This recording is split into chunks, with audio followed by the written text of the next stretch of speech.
تو اس سے ہمیں دیکھیں ایک بات یہ بھی پتہ چلتی ہے کہ گمراہی اگر ختم نہیں ہو سکتی نا تو کم ہونے پہ بھی خوش ہونا چاہیے.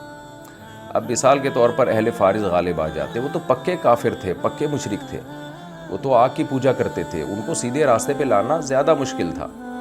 تو اس لیے جب اہل کتاب کی اور آگ کی پوجا کرنے والوں کی لڑائی ہوگی تو پھر ہمارا جو میلان ہوگا وہ عیسائیوں کی طرف زیادہ ہوگا, کیونکہ ان کی گمراہی ان کی نسبت کم ہے. جب تک اور کوئی دوسرا فساد نہ ہو, بعض دفعہ کوئی دوسرا فساد ہوتا ہے اس میں تو ایک الگ بات ہے. یعنی احون البلیتین, یہ اصول یاد رکھیں شریعت کا, کہ ہمیشہ دو بڑی برائیوں میں سے دیکھا جائے گا نسبتاً کون سی برائی چھوٹی ہے. تو اگر برائی کو جڑ سے ختم نہیں کیا جا سکتا تو کوشش کی جائے گی, کم کیا جا سکتا ہو تو کم کو قبول کیا جائے گا. دوسرے مقام پہ بھی دیکھیں قرآن مجید نے اہل کتاب میں اور عام غیر مسلموں میں فرق کیا ہے. دعوت تبلیغ کا انداز اہل کتاب کے لیے نرم رکھا گیا ہے. تعالوا الی کلمۃ سواء بیننا, اہل کتاب آؤ, تمہارے درمیان بہت سی چیزیں مشترک ہیں, ان پہ آ جاؤ. اور لا تجادلوا اہل الکتاب الا باللتی ہی احسن, اہل کتاب سے جب بات کرو احسن انداز سے بات کرو. پھر ان کی عورتوں سے نکاح کو حلال کیا, پھر ان کے ذبیحہ کو حلال کیا. تو یہ جو سارے الگ سے احکامات اللہ تعالی نے دیے ہیں یہ فرق کرنے کے لیے کہ بڑی گمراہی اور چھوٹی گمراہی میں فرق ہے. اور آپ آج مشاہدہ کر لیں تو آپ دیکھ لیں وہ اسٹیٹس جو کسی زمانے میں عیسائی اسٹیٹس رہی ہیں, جیسے یورپ, امریکہ, یعنی وہاں عیسائیوں کی کثرت ہے, تو ان میں آپ کو انسانیت پہ ظلم کا ریشو نسبتاً کم نظر آئے گا ان اسٹیٹس کی نسبت جو ان میں اہل کتاب کی کثرت نہیں ہے. جیسے رشیا دیکھ لیں آپ, جو پہلے سوویت یونین تھا, روس, اور چائنا وغیرہ دیکھ لیں آپ, تو ان کی جو آپ ہسٹری اٹھا کے دیکھیں گے تو سوویت یونین کی ہسٹری تو بہت زیادہ بھیانک ہے, بہت زیادہ بھیانک ہے. انہوں نے تو کبھی کسی کی رائے کا احترام کیا ہی نہیں, اور جو افغانستان میں کیا اور اس سے پہلے جو ریاستوں کو کچلنے کے لیے یہ بدترین ظلم کرتے رہے ہیں. تو ٹھیک ہے, یہ یورپ اور امریکہ بھی کم ظالم نہیں ہے, ساری دنیا مانتی ہے ان کی پالیسیاں کیسے غریبوں کا خون چوس رہی ہیں, لیکن اس درجے کی اگر کمپیئر کریں گے, کمپیئر آپ کریں گے تو وہ لوگ جو خدا کے بالکل ہی منکر رہے ہیں, یا وہ آگ کی پوجا کرتے رہے ہیں, یا اہل کتاب نہیں ہیں, تو آپ میں کو ان میں جو ظلم کا ریشو ہے وہ نسبتاً بہت زیادہ ملے گا. وہ زیادہ سخت دل ہوتے ہیں. طہارت میں, خوراکوں میں بھی آپ کو آج بھی اہل کتاب اور دیگر غیر مسلمین میں فرق ہے. جو دیگر غیر مسلمین ہیں ان میں آپ دیکھ لیں کتے بلیاں بھی کھا رہے ہیں اور ویسے سے گند بلا کھا جاتے ہیں وہ, جبکہ آپ کو عیسائیوں میں, یہودیوں میں وہ ان کی خوراک کا عام طور پر وہ حصہ وہ جو ہے نا وہ نظر نہیں آئے گا. کتے بلیاں بھی کھا جاتے ہیں, وہ سور کھاتے ہیں, وہ بھی غلط کرتے ہیں, ان کے مذہب میں بھی یہ حرام ہے. لیکن میں کمپیئر کر رہا ہوں, میں یہ نہیں کہہ رہا کہ وہ پاکیزہ چیزیں کھاتے ہیں. کمپیئر کریں گے نا اگر, تو آپ کو ہدایت کے آج بھی دیگر غیر مسلموں سے یہودیت اور عیسائیت زیادہ قریب نظر آئے گی. کمپیئر اگر آپ کرتے ہیں تو اللہ تعالیٰ نے فرمایا وَهُوَ الْعَزِيزُ الرَّحِيمُ, یہ وعد اللہ, یہ اللہ کا وعدہ ہے. یعنی ایسا ہوگا کہ رومی غالب آ جائیں گے. لا يخلف اللہ وعدہ, اللہ اپنے وعدے کی خلاف ورزی نہیں کرتا. اچھا, جب یہ پیش گوئی پوری ہوئی ہے تو اسی سال اللہ نے بدر میں مسلمانوں کو فتح بھی عطا فرمائی ہے. تو وہ جو بدشگونی لے رہے تھے نا مشرکین مسلمانوں کے خلاف, اس کو اللہ نے ظاہری طور پر بھی ختم کر دیا. یعنی بتا دیا کہ اللہ اہل اسلام کے ساتھ ہے. یہ اللہ کا وعدہ ہے, لا یخلف اللہ وعدہ, اللہ اپنے وعدے کی خلاف ورزی نہیں کرتا. اب آپ دیکھیں سید الانبیاء صلی اللہ علیہ وسلم کی نبوت کی کیسی مضبوط دلیل ہے یہ آیت.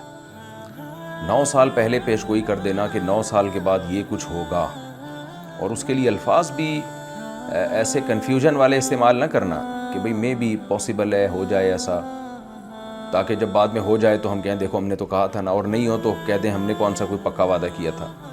لیکن کیسے کانفیڈنٹلی سید الانبیاء صلی اللہ علیہ وسلم کو بتایا گیا کہ آپ پورے کانفیڈنٹ ہو کے آپ یہ بات کریں. وعد اللہ, یہ اللہ کا وعدہ ہے. لا یخلف اللہ وعدہ, اللہ اپنے وعدوں کی خلاف ورزی نہیں کرتا. یعنی 9 سال کے بعد لازمی, 9 سال نہیں یعنی چند سالوں کے بعد لازمی ایسا ہوگا, لازمی ایسا ہوگا. اچھا, عجیب بات یہ کہ بیضع کا جو لفظ ہے نا, چند پر اس کا اطلاق ہوتا ہے. تو زیادہ تر اہل لغت اس طرف گئے ہیں 3 سے لے کے 9 سال, کیونکہ 10 میں پھر جو ہے نا ایک نئی گنتی شروع ہو جاتی ہے، عدد چینج ہو جاتا ہے. تو زیادہ تر لوگ اسی طرف گئے ہیں کہ یہ 3 سے کم تو عربی میں جمع ہوتی نہیں ہے، وہ تو 2 کا پر اطلاق ہوتا ہے، اور 9 سے اوپر جو ہے 9 کا عدد کے بعد عدد چینج ہو جاتا ہے. تو یہ کثرت کی علامت ہے کہ بھئی اب یہ ایک گنتی ایک نئے سرے سے شروع ہو رہی ہے. پہلے یعنی 9 پھر 1 0 پھر 1 1 پھر 1 2 اس طرح سے شروع ہو جاتی ہے. تو زیادہ تر جو لوگ گئے ہیں نا اہل لغت، وہ کہتے ہیں کہ 9 کا عدد جو ہے چند کے لفظ کی انتہا ہے. تو اب آپ دیکھیں اللہ تعالیٰ نے 9 سال کے بعد فتح عطا فرمائی تاکہ مشرکین کو خوب موقع مل جائے، اور وہ 7-8 سال کے بعد چیخیں کہ بھئی دیکھو پیش گوئی پوری نہیں ہو رہی، اور اللہ بالکل اینڈ میں جا کے پوری کرے. تو یہ بھی اللہ تعالیٰ کی عادت رہی ہے کہ وہ نیک لوگوں کو بھی آزماتا ہے اور بروں کو بھی موقع دیتا ہے کہ تاکہ پھر بعد میں ان کو پر حجت تمام ہو جائے. لا یخلف اللہ وعدہ، اللہ اپنے وعدوں کی خلاف ورزی نہیں کرتا. ولکن اکثر الناس لا يعلمون، لیکن اکثر لوگ یہ بات نہیں جانتے ہیں. وہ سمجھتے ہیں اللہ کے وعدے معاذ اللہ سیاسی ہوتے ہیں. کیوں لوگ یہ بات نہیں جانتے؟ یعلمون ظاہرا من الحیات الدنیا، یہ لوگ دنیا کے صرف ظاہر کو جانتے ہیں. ظاہر کا مطلب ظاہری اسباب، جو اوپر نظر آ رہا ہے نا اس کو دیکھ کے فیوچر کے فیصلے کر لیتے ہیں. کرنے بھی چاہیے، لیکن جب اللہ کے خلاف جا رہے ہوں پھر نہیں کرنے چاہیے. تو یہاں بھی انہوں نے ایک ظاہری طور پر دیکھا کہ رومیوں کو شکست ہو گئی تو فوراً فیصلہ کر لیا. بھائی بہت ساری چیزوں میں بہت ساری حکمتیں ہوتی ہیں. تو اہل ایمان کبھی بھی ظاہر کو نہیں دیکھتے، ظاہر کے ساتھ پہلے اللہ کے حکم کو دیکھتے ہیں پھر ظاہر کو دیکھتے ہیں. وَهُمْ عَنِ الْآخِرَةِ هُمْ غَافِلُونَ، فرمایا یہ لوگ آخرت سے غافل ہیں کیونکہ ظاہر کو دیکھ رہے ہیں نا. ظاہر میں تو آپ مر کے مٹی ہو کے ختم ہو رہے ہیں، تو آخرت میں تو ایمان لانے کے لیے بہت ڈیپتھ میں جانا پڑتا ہے. یہ سوچنا پڑتا ہے اللہ نے اس کائنات کو کیوں بنایا، اس کے پیچھے مقصد کیا ہے. ویسے ہی بنا کے ختم کر دے گا، تو یہ سب چیزیں سوچنی پڑتی ہیں. تو یہ سب چیزیں نہیں سوچتے، وہ ظاہر کو دیکھتے ہیں اور چل پڑتے ہیں. آگے اللہ فرماتے ہیں ظاہر کو مت دیکھو، غور کرو، ڈیپتھ میں جاؤ اس کائنات کی، اپنی ذات کے اندر بھی غور کرو، تو تمہیں پتہ چل جائے گا کہ تم ویسے ہی دنیا میں نہیں آئے ہو، بلکہ اس کے بعد ایک آخرت بھی ہے جس میں تمہارا حساب و کتاب ہے. اس لیے اللہ فرماتے ہیں اولم یتفکروا فی انفسہم، یا کیا یہ لوگ اپنے دلوں میں تفکر نہیں کرتے؟ خوب تفکر، میں نے بار بار بتایا نا باب تفاعل، تو خوب تکلف کے ساتھ غور کرنا. کیا یہ دیکھتے نہیں ہیں ما خلق اللہ السماوات والارض وما بینہما الا بالحق، کہ نہیں بنایا اللہ نے آسمانوں اور زمینوں کو اور اس کے درمیان جو کچھ ہے مگر حق کے ساتھ. حق کے ساتھ کا مطلب کسی حکمت کے ساتھ. یہ اس کا مطلب کئی دفعہ بتا چکا ہوں حق کا مطلب کیا ہوتا ہے. حکمت کی وجہ سے بنایا، ایسی باطل تھوڑی بنایا ہے. کیا مطلب؟ تم غور و فکر کرو، خوب گہرائی میں جا کے دیکھو. یہ کائنات ایسے ہی بن گئی کہ تم لائف میں انجوائے کرو اور بس ترقی کرو اور اس کے بعد مر کے ختم ہو جاؤ؟ تو یہ پورا نظام سجانے کی اللہ کو کیا ضرورت تھی کہ صرف مار کے ختم کر دینا تھا؟ اس پوری کائنات کا مقصود انسان ہے، اور وہ 50-60 سال لے کے آتا ہے اور 60 سال کے بعد مر جاتا ہے اور کیڑے کھا کے ختم کر دیتے ہیں. تو یہ اس لیے بنایا ہے، یہ پھر حق کے ساتھ نہیں تو باطل بنایا ہے. میں ایک بہت محنت کے ساتھ کوئی عمارت تعمیر کرتا ہوں، لوگ پوچھیں کیوں بنائی؟ بس توڑنے کے لیے بنائی ہے. تو لوگ کہیں گے یہ باطل کام کیا آپ نے، کوئی اچھا کام نہیں کیا آپ نے، کوئی حکمت ہونی چاہیے. تو اللہ بتاتے ہیں کہ ایسے ہی بنا دی، بس کوئی حکمت نہیں ہے. تو اگر وہ حکمت یہ نہیں ہے کہ حساب و کتاب ہوگا اور لوگوں کی آزمائش ہے، تو تم بتاؤ پھر کیا حکمت ہے؟ تمہارے پاس اگر کوئی حکمت نہیں ہے، تمہارے پاس اس کا کوئی جواب نہیں ہے، تو پھر اللہ جو جواب دے رہا ہے اس کو مان لو. وہ یہی حکمت ہے کہ تمہیں آزمائش کے لیے بنایا اور مر کے ختم نہیں ہو جاؤ گے. فرمایا کہ یہ لوگ غور نہیں کرتے. یہ مطلب ہے کہ دنیا کے ظاہر کو دیکھتے ہیں، گہرائی میں نہیں جاتے. فرمایا کہ وما بینہما الا بالحق واجل مسمى، اور ایک متعین مدت تک کے لیے بنایا ہے. جب یہ کائنات میں غور کریں گے تو ان کو پتہ چل جائے گا یہ کائنات ختم ہونے والی ہے، یہ ہمیشہ کے لیے نہیں ہے. تو تم بھی فنا ہونے والے ہو. ایک اجل مسمى ہے، یعنی ایک متعین ٹائم ہے جس پہ یہ ختم ہو جائے گا سب کچھ. وَإِنَّ كَثِيرًا مِّنَ النَّاسِ، پھر اللہ شکایت کر رہے ہیں انسانوں سے، اور بہت سے لوگ بِلِقَاءِ رَبِّهِمْ لَكَافِرُونَ، اپنے رب کی ملاقات کا انکار کرتے ہیں. وہ کہتے ہیں بس یہ ایسے ہی رہے گی اور کوئی اللہ سے ملاقات نہیں ہوگی، سب ختم ہو جائے گا. اولم یسیروا فی الارض، کیا یہ لوگ ختم ہونے کا، بہت سے لوگ تو یہی نہیں مانتے کہ ختم ہو جائے گا. جو مانتے ہیں ختم ہو جائے گا تو وہ اللہ سے ملاقات نہیں مانتے، کہتے ہیں بس اللہ نے بنایا یا خود بخود بنی، بس ایسے ہی ہے. اولم یسیروا فی الارض، یہ دلیل تھی عقلی کہ خود کائنات میں ہی غور کرو گے تو تمہیں سمجھ میں آ جائے گا اس کا کوئی مقصد ہے. اب نقل کو پیش کیا جا رہا ہے، روایات کو پیش کیا جا رہا ہے. روایات سے مراد جو ہمارے پاس پچھلی امتوں کے واقعات ہیں، اور جن کے کھنڈرات موجود ہیں. اس لیے اللہ فرماتے ہیں اولم یسعوا فی الارض، کیا یہ لوگ زمین میں چلے پھرے نہیں ہیں. فینظروا، کہ پھر دیکھ لیتے، کیف کان عاقبۃ الذین من قبلہم، کیسا انجام ان لوگوں کا ہوا جو ان سے پہلے گزرے تھے.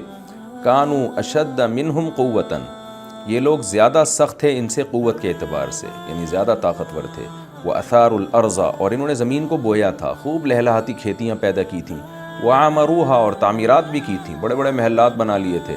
أَكْثَرَ مِمَّا عَمَرُوهَا، جتنا ان عربوں نے آباد کیا ہے اس سے زیادہ آباد کر چکے تھے یہ لوگ زمینوں کو. وَجَاءَتْهُمْ رُسُلُهُمْ بِالْبَيِّنَاتِ، ان کے پیغمبر ان کے پاس واضح دلائل لے کر آئے. فَمَا كَانَ اللَّهُ لِيَظْلِمَهُمْ، بس اللہ ایسا نہیں ہے کہ ان پہ ظلم کرتا. وَلَٰكِن كَانُوا أَنفُسَهُمْ يَظْلِمُونَ، یہ خود ایسے تھے جو اپنی جانوں پہ ظلم کر بیٹھے، ظلم کرتے تھے یہ. ثُمَّ كَانَ عَاقِبَةَ الَّذِينَ أَسَاءُوا، پھر ہوا ان لوگوں کا انجام جنہوں نے اساءوا، برا کیا.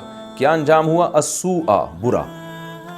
سوء ضربہ کی طرح ہے، ضربہ. اضربوا اس میں تفضیل ہے نا، تو ضربہ اس کی مؤنث، تو اسوأ زیادہ برا، سوء یہ بھی زیادہ برا، لیکن سوء مؤنث کے لیے. تو یہ چونکہ العاقبہ مؤنث لفظ ہے نا، تو اس لیے اس کے لیے سوء کا لفظ لایا کہ انجام ہوا السوء، برا انجام. عاقبہ مؤنث ہے نا، آخر میں تا آ رہی ہے، تو اسوأ کے بجائے سوء کا لفظ لایا گیا، اضربوا کے بجائے ضربہ کا صیغہ لایا گیا. وہ لوگ جنہوں نے برا کیا ان کا انجام ہوا سوء، بہت برا انجام ہوا ان کا. کیوں؟ ان کذبوا بآیات اللہ، اس لیے کہ انہوں نے اللہ کی آیات کا انکار کیا تھا. وَكَانُوا بِهَا يَسْتَهْزِئُونَ، اور وہ اللہ کی آیات کا مذاق اڑایا کرتے تھے. آج بھی یہی ہے کہ آپ دیکھ لیں یوٹیوب پہ جو ایتھیس اور لبرل ٹائپ کے لوگ ہیں، وہ باقاعدہ مذاق اڑاتے ہیں اسلام کا، اسلامی آیات کا، کلچر یعنی اسلامی کلچر کا، ایک ایک چیز کا مذاق اڑاتے ہیں. تو ان کو نہیں پتہ کہ اصل میں وہ اللہ کی آیات کا مذاق اڑا رہے ہیں.